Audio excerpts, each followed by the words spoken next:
अस्सलाम वालेकुम दोस्तों। हमारे साथ सुप्रीम कोर्ट के एडवोकेट फ़रासत अली सर मौजूद हैं। तो आज हमारा इंटरेक्शन सर से बहुत टाइम से है, लेकिन आज सर के साथ इंटरेक्शन आप लोगों के साथ करवाने वाले हैं। और बहुत सारे बच्चों का बहुत सारा कमेंट आता है, बहुत सारा मैसेज आता है कि लॉ 12th करने के बाद लॉ फील्ड में जाना चाहिए, नहीं जाना चाहिए, या फिर जो ऐसे बच्चे हैं जो लॉ कर रहे हैं किसी भी कॉलेज, किसी भी यूनिवर्सिटीज़ में या किसी भी स्टेट से कहीं से भी, तो वो क्लास वर्क के अलावा कोर्ट रूम में विज़िट करना चाहिए या नहीं करना चाहिए, या फिर उनका एक्स्ट्रा एक्टिविटी में क्या रोल होना चाहिए। तो वो सारा चीज़ आज हमारे साथ सीनियर फ़रासत सर मौजूद हैं। तो सर आपको सारी चीज़ बहुत अच्छे से एक्सप्लेन करके बताने वाले हैं। तो हमारे साथ सर मौजूद है। सर इस बारे में बच्चों को सर कुछ आपकी एक्सपीरियंस शेयर कर देंगे सर प्लीज़। जी, thank you so much Mudassir, आपने हमें एक चांस दिया कि हम कुछ अपना जो भी प्रैक्टिकल एक्सपीरियंस है 20 इयर्स का with the courts and the court rooms आप लोग के साथ शेयर करें। मुझे तो ये बीएलएलबी का कोर्स सबसे अच्छा लगा। मैं अपनी लाइफ में इंजीनियरिंग करना चाहता था, बट ये 5 इयर्स का कोर्स इंट्रोड्यूस हो गया। तो मेरे फादर के एक दोस्त थे अमरनाथ साहब, तो उन्होंने मुझे सजेस्ट करा कि आप ये बीएलएलबी कर लिए, आपका 1 ईयर का सेविंग है। तो 1999 में मैंने बीएलएलबी का फॉर्म भरा और मेरा पहले साल ही एडमिशन हो गया। तो एक तो वेरी गुड, इसमें एक अच्छी चीज़ ये है कि ये सेमेस्टर सिस्टम था। फर्स्ट टाइम हमने सेमेस्टर सिस्टम की पढ़ाई करी और बड़ी अच्छी पढ़ाई हमारे टीचर्स ने हमको पढ़ाया और बड़ी अच्छी प्रैक्टिकल क्लासेस दी। दूसरी बात ये है कि इसमें जब हम बीएलएलबी करते हैं तो एक टाइम में हमारे लीगल प्रोफेशन की इतनी वैल्यू नहीं थी, इतनी रिस्पेक्ट नहीं थी, लेकिन आज वक्त के साथ इसकी रिस्पेक्ट भी बनी और वैल्यू भी बनी, ख़ास करके हमारी कंट्री में। अब हर एक इश्यूज़, मतलब लीगल इश्यूज़ आते हैं तो कोई अगर एक्सपर्ट है तो हमें उसकी ओपिनियन लेनी पड़ती है। तो ये मेडिकल लाइन में भी प्रॉब्लम आती है, ये हमारी अकाउंट्स की लाइन में भी प्रॉब्लम आती है, इंजीनियरिंग की लाइन में आती है। और आज वक्त के साथ ऐसा है कि ज़्यादातर ये प्रॉब्लम मैट्रिमोनियल लाइफ में बदल चुकी है। मैट्रिमोनियल केसेस सबसे ज़्यादा इस वक्त आ रहे हैं और कोई ना कोई एक फैमिली के साथ शिकार है। अब बीएलएलबी जब हम कर रहे होते हैं तो बीएलएलबी करने के बाद एक तो ये होता है कि हम, कुछ स्टूडेंट्स ऐसे होते हैं जो एक्सट्रीमली शार्प होते हैं, जिनका विज़न ये होता है कि हमें जुडिशरी में जाना है, लोअर जुडिशरी में जाना है। तो वो लोग लोअर जुडिशरी की तैयारी कर लेते हैं। आज की डेट में एक सुप्रीम कोर्ट की जजमेंट है, कल ही प्रोनाउंस हुई है, चीफ जस्टिस गवई साहब ने करी है। उसमें उन्होंने कहा है कि आप अगर जुडिशरी में जाना चाहते हैं, लोअर जुडिशरी में, तो उसमें एक 3 साल की प्रैक्टिस मैंडेटरी कर दी है।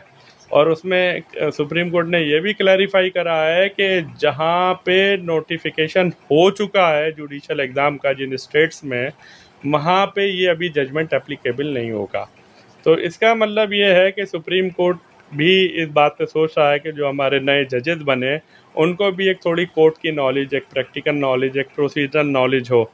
तो जब हम लोग बीएलएलबी कर रहे होते हैं तो हमारे माइंड में ये होता है कि हम फ्यूचर में क्या करें। जैसे मैंने अभी कहा कि बहुत से स्टूडेंट्स ऐसे शार्प होते हैं, अच्छा अलग अलग बैकग्राउंड के स्टूडेंट्स होते हैं। कोई, किसी के फादर जुडिशरी में होते हैं, किसी के फादर एडवोकेट होते हैं, किसी के फादर सर्विस में होते हैं, और किसी के यहाँ घर का कुछ बिजनेस हो रहा होता है। वो थोड़ा सा एक डिलेमा की स्टेज में होते हैं कुछ स्टूडेंट्स कि हम आगे क्या करें। तो मैंने तो डे वन से ऑप्ट करा था कि मैं तो प्रैक्टिस में जाऊंगा। अच्छा, जब मैं स्टूडेंट था तो मैं एडमिनिस्ट्रेटिव लॉ पढ़ रहा था। तो एडमिनिस्ट्रेटिव लॉ पढ़ते में हमारे सर ने हमें 5-6 रिट्स पढ़ाई थी, writs jurisdiction of the high court. Unfortunately जब एज ए स्टूडेंट मैं उसको नहीं समझ पाया, लेकिन जब एक मुझे रिट फाइल करनी, मतलब एक किसी का केस आया मेडिकल से रिलेटेड, एमडी के स्टूडेंट का, तो मैंने इलाहाबाद हाई कोर्ट में मतलब एक वकील के साथ मिलकर एक रिट फाइल करी। तो जब मैंने रिट फाइल करी, प्रैक्टिकल वर्क करा, तो उस दिन ये मैं रियलाइज़ करा कि प्रैक्टिकल कितना डिफरेंट है देन थ्योरी। वो रिट मुझे, रिट ऑफ मैंडमस, मुझे हार्डली 2 मिनट में समझ में आ गई कि रिट ऑफ मैंडमस काहे के लिए यूज़ होती है। जब मैं एज ए स्टूडेंट था तो मुझे ये रिट्स के बारे में नहीं समझ में आता था। तो स्टूडेंट्स इस स्टेज पे होते हैं, जब बीएलएलबी कर रहे होते हैं, कन्फ्यूज़न में होते हैं कि हम क्या करें। तो अगर हमने बीएलएलबी करा है तो हमारे पास 3 ऑप्शंस होते हैं, 4 ऑप्शंस होते हैं। एक ऑप्शन ये होता है कि एलएलएम करके हम आगे चल के टीचिंग लाइन में जाएं। एक होता है हम जुडिशरी में जाएं, अब जुडिशरी के लिए भी ये 3 साल की वकालत मैंडेटरी हो गई है। फिर हमारे पास एक वो होता है कि हम अपनी प्रैक्टिस करें। अब वो हम प्रैक्टिस कहाँ से करें, कैसे करें, एक ये बड़ा क्वेश्चन होता है। मैंने अपनी प्रैक्टिस डे 1 से by the grace of almighty, by the blessings of all my seniors, मैंने डे 1 से अपनी प्रैक्टिस स्टार्ट करी सुप्रीम कोर्ट से। जब मैंने डे 1 से सुप्रीम कोर्ट से प्रैक्टिस स्टार्ट करी तो नॉर्मली मैंने ज़्यादातर क्लरिकल वर्क करा।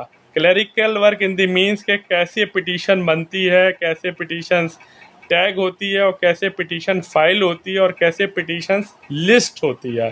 तो ये 1-2 साल का मैंने काम करा। उसके बाद मुझे एक्सपीरियंस हुआ कि डॉक्यूमेंटेशन वर्क हमारा कोर्ट में कैसे होता है। अब दूसरी बात ये होती है कि एक फोर्थ ऑप्शन और खुल गया है, वो है हमारे जितने भी एडवोकेट्स हैं या स्टूडेंट्स हैं उनको आसानी से जॉब लॉ फर्म्स में मिल जाती है और प्राइवेट सेक्टर्स में मिल जाती है। इसमें हमारी इंटरनेशनल कंपनीज भी आ रही हैं और इसमें हमारी इंडिया की भी लॉ फर्म्स हैं, सॉलिसिटर फर्म्स भी होती हैं इसमें और कॉरपोरेट फर्म्स भी होती हैं। अच्छा, लिटिगेशन में थोड़ा टाइम लगता है, तो लिटिगेशन में हालांकि एक बड़ा ब्रॉडनेस आ जाती है, हम लोग एक स्टेबिलिटी मिल जाती है। इसमें थोड़ा सा इनकम वगैरह का इशू होता है, क्योंकि हम अगर 10 केसेस करते हैं इन अ वीक तो 10 केसेस में 5 केसेस में और 4 केसेस में हमको फ़ीस मिलती है। अदरवाइज़ रेस्ट ऑफ केसेस ऐसे होते हैं कोई बेचारा इस पोजीशन में नहीं है जो हमें पे कर पाए, और कुछ ऐसे होते हैं कि उनके पास वो कहते हैं कि पेमेंट की प्रॉब्लम है, हम बाद में पे करेंगे। बट जो स्टूडेंट्स एलएलबी करने के बाद, एडवोकेट बनने के बाद लॉ फर्म्स में लगते हैं, उनकी एक अच्छी सैलरी मिलती है, लेकिन वो ज़्यादातर डेस्क वर्क करते हैं। तो जब वो डेस्क वर्क करते हैं तो उन्हें सीखने को इतना नहीं मिल पाता जो कोर्ट का एक्सपोजर होता है। और अब तो ज़्यादातर यूनिवर्सिटीज़ ये करती हैं कि वो स्टूडेंट्स को अभी अपने फर्स्ट ईयर से ही ट्रेनिंग के लिए भेज देती हैं। तो एक अपना ट्रेनिंग का एक चार्म हुआ, तो अच्छा इसका इज़ द लिमिट है, और ये फील्ड इतनी बड़ी है कि every day the learning day. तो हम लोग को टाइम लगता है, बट स्टूडेंट्स इससे बड़े इंस्पायर होते हैं और बड़े मोटिवेट होते हैं और आगे जाना चाहते हैं। अब जब जो लोगों को लोअर जुडिशरी में सर्विस मिल जाती है वो वहाँ पे हैप्पी और सेटिस्फाइड हो जाते हैं।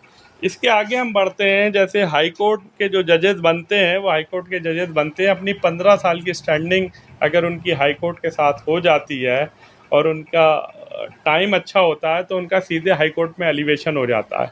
वो एलिवेशन की एज आती है 45 के आसपास।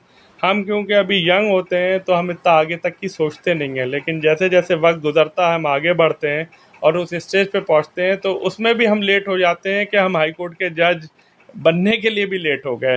तो मेरा एक अपना सजेशन है और अपना एक एक्सपीरियंस हुआ, और आज मेरी इतनी लंबी एक्सपीरियंस के बाद मैं ये शेयर कर रहा हूँ कि आप लोग और आगे की प्लानिंग करें और थोड़ा पेशेंस रखें, और ये ऊपर वाला चाहेगा आप लोग की किस्मत साथ देगी, और कुछ ना कुछ सीखें। Every day the learning day. कभी कुछ थ्योरी सीखें, कुछ प्रैक्टिकल सीखें। तो थ्योरी आपके टीचर सिखाते हैं, उनको सीखिए। प्रैक्टिकल्स आप अपने खुद से करिए, और अपने कोई आपके जिस डिस्ट्रिक्ट में हैं वहाँ कोई अच्छे वकील हैं, लॉयर्स हैं, उनके यहाँ सो मोटो जाके वर्क करेंगे, उनकी ड्राफ्टिंग करेंगे, या उनसे रिक्वेस्ट करिए कि हमें भी आप अपने केसेस में ले चलें, कोर्ट का हम प्रोसीजर देखना चाहते हैं। तो आई होप सो कि आप और अच्छा कर पाएंगे और आपको एक एक्सपोजर आएगा। Thank you so much Mudassir once again, और आई होप सो कि जो मैंने सजेशन दी है वो किसी के काम आ सके। Thank you so much sir. और सर का बहुत बहुत शुक्रिया कि सर ने इतनी अच्छी इन्फॉर्मेशन और ऐसी इन्फॉर्मेशन दी जो बच्चे शायद बहुत दूर दूर तक खोजते हैं और पता करने की कोशिश करते हैं लेकिन नहीं मिल पाते हैं। तो once again sir thank you so much. और आप लोग का अगर कोई भी ऐसा कोई इशू रहा तो हमें कमेंट ज़रूर करेंगे। Thank you.